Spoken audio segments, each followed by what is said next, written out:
Hey Songsters, I'm here with my friend Amanda Vernon, and we are just going to talk a little bit about songwriting and her process. She's a big star, if you didn't know. I usually release a song every couple of weeks. So my show is called In Real Life. And it's just, if you search YouTube for Amanda Vernon Music, you'll find it. And she'll do like a little, a brief little intro to a song. Sometimes it's a cover, usually it's an original, right? And then after the song, there's a little like behind the scenes story of what inspired that song, which is really cool. So check it out. I'm gonna put links and like the cards and everything, so you guys can go listen to Amanda Vernon. She's great. So here are just some of my questions. Okay. Do you have a song process, and what does it look like as a mother of four? I feel that it's very similar to songwriting before having kids. It's just, I think the rehearsal time for me is a little more tricky than the actual songwriting, because I always begin with an idea. So I have to have the concept of what I want to communicate. And once I know what I want to say, it's a matter of how to say it. So just taking the time to write out the actual lyrics is sort of a, commitment and investment of my time. But as a songwriter, like when a song is inside of me, I need to get it out. So it doesn't matter that even like if all the kids are, running around or crawling around, as the case may be sometimes, I will find time to make sure to like get that song down on paper. And then I was explaining to you earlier today that I always write the melody along with the lyrics. So as I'm writing out the words, I'm kind of singing them to myself. Is this lyrical? What kind of tempo might it have? Then once I have the melody and the lyrics together, then I'll sit down at the piano and I match the chords to the melody that I've already created. So after that, I might tweak the chords a little bit. I might change up the tempo, but everything is really melody driven. And then the challenge is like getting it performance ready. That's right. where the challenge comes in for me, like taking the time to run it again and again and to polish it. Yeah. I just realized there's this random stand right here. Magic. Okay, how many years have you been songwriting, and how has your songwriting evolved since you started? So, wow. I've been songwriting almost 20 years. Not quite 20, but I started when I was 11, and I remember I read a story in some history book about a famous writer. I don't actually remember who the songwriter was, but it said, he was writing songs since he was 9. I'm like, I'm 11, like, what have I been doing with my life? So I just sat down and I wrote a song that day. So that's when you started. Yeah, I started that day, yeah. I went through sort of this evolution of first writing for myself, like songs that I wanted to write, I needed. What is your phrase that you say, write a song? Write the song you need to hear. Yeah, so I wrote the songs that I needed to hear. And then after a while, I realized, other people are going to hear these songs.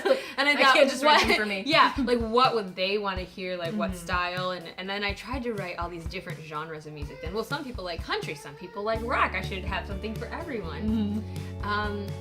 I'm coming out of that phase for sure. I think I've made it totally past that, and now I'm writing again the songs that I need to hear, and realizing, you know what? I think actually the songs that I need to hear will probably resonate. Be the songs with that some, they need to hear. with at least some people, not everyone. Okay, do you feel that you have arrived? Is this the dream that you had for yourself when you were a kid? Yeah, it's a good question. Have I arrived? That question brings to mind Sarah Bareilles. She has a song, or maybe an album, called The Blessed Unrest. And just that concept of like, in the heart of the artist, there's always this ache to do better, to create more beautifully. Like, we have this inspiration and we want to capture it and share it with people, and we can only give them a glimpse of what that inspiration is. So I always feel like there's more for me to do, more for me to create, and in that sense of art. From a professional and a career standpoint though, like, I'm doing it. I'm doing all of the things that I set out to accomplish on my dreams list. Like, I checked them off. In fact, I got to a point where I said, okay, well, I had to find some new dreams now because I did those. And I'm so grateful because, man, it's peaceful and it's fun, and I get to do just like everything that I hope to do is kind of like part of this, and at the same time, there's still room to grow. What is your biggest challenge as a touring artist, wife, mother? The switch between like being home and then being on the road. There's just like a totally different pace of life, and so it's the transition points. Like transitioning well from being gone. Like I'm on a 13-day tour right now away from my husband and kids, and so when I get back, what is my attitude? Am I ready to just get in there and like serve my family, or am I just wiped out from traveling?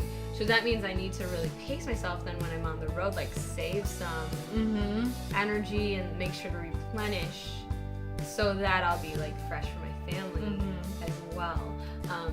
And that's like, even when I hit the road, I want to just like fill up every minute and see people who, fans and friends in other cities. But it's like, that's the challenge of remembering, okay, there's two sides to this coin, and how to stay like healthy and peaceful in my family life. So that's like as a touring artist. Okay, and you said as a wife, right? As a wife, like my most recent challenge that I find myself overcoming, thankfully, is just this desire to like just make my husband happy, like on my own accord. Like I want to fulfill like all of his emotional needs, and that's kind of silly because no person can like do that for another person completely. I mean, it can be part of it, right? But I feel like just in the last couple of weeks, I've been really acknowledging in my heart, not just intellectually, that it's okay and it's realistic to admit that I can't be this person's ultimate happiness. Right. And that takes a lot of pressure off, but it is a challenge for me. As a mom, my biggest challenge is my voice, because I'm not allowed to yell. And like disciplining for children under 7 without using tension in my voice. That's yeah. So has it? Okay, this is a follow-up question, but how has that changed your parenting technique? I'm asking for myself. This is nobody else may be interested. I noticed that as my stress level rises, I can start feeling it in my voice. So my throat like gets tense and my voice gets louder, and that's actually a really good indication for me, like I need to calm down. So then I just get really quiet. So like the more upset I am, the more quiet I get instead now, and I'm just like, sometimes I just can't speak, and then the kids know like it's really getting serious. It's real bad. Yeah. And so then they just it's kind of opposite of what I used to do, which is just hey, like get louder. Yeah. And so I really think it's good for our family overall. Yeah. Like, so serene. But really,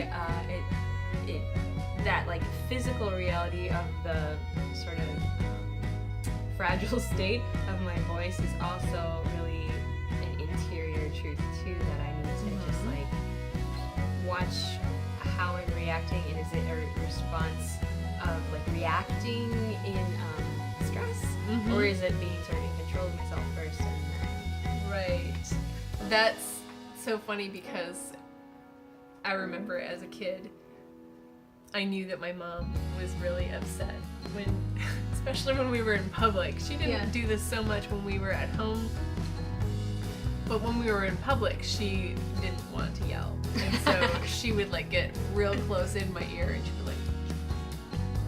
would just like, she would just whisper, and I'd be like, oh. I knew if she was whispering in my ear, it usually came along with like a good like arm grab or something, where I was like, oh no, I've done it. Well, thank you so much for taking some time to answer my questions and just hang out. All right, I hope you guys enjoyed it. Go check out Amanda's music. She's great. Thanks. I also feel like this light on my screen is making me look a little bit like a ghost. Search deep into your soul. Maybe I should turn the light down a little bit on my screen so that I'm not like Casper.